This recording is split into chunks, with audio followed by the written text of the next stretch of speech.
On the 4th of July last summer, London County Mentoring hosted an inquiry into developing brilliant human beings through sport.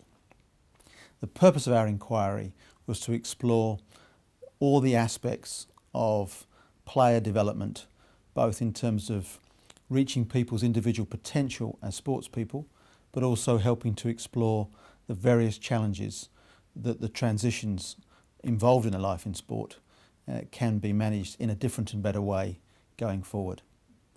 We were able to have a diverse group of leaders who were part of our inquiry, and two of my senior colleagues at London County Mentoring, Steve and Julian, were central to facilitating that day for us. So I'm curious, guys, as to what you made from our inquiry. Well, it was a great day, Neil, wasn't it? And I was so struck by the quality of dialogue around the room with a range of people from all different sectors. The quality of dialogue about what we call inner fitness, their inner resources, and how important those inner resources are to them in their work and in their lives. I think where that was so stimulated by the sportsmen and sportswomen who spoke with us.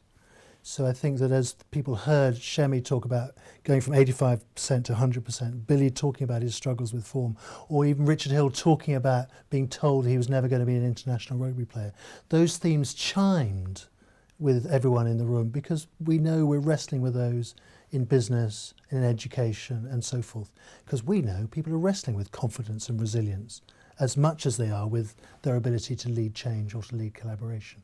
So I thought it was a really powerful day, full of great dialogue. And on the tables, just about everybody was able to come up with significant events in their own lives, which were transformative for many of them.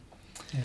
And again, with a great example of these quite young sports people, and the average age of the group was quite a bit older, I should think, but they were able to talk, and some it wasn't easy to talk about those experiences, and different ways in which they had faced them.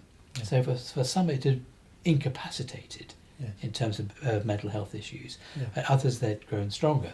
Yes. But how much easier it might have been for them to cope with those events if they'd been able to develop a hinterland, another set of internal resources earlier in their lives. Yes.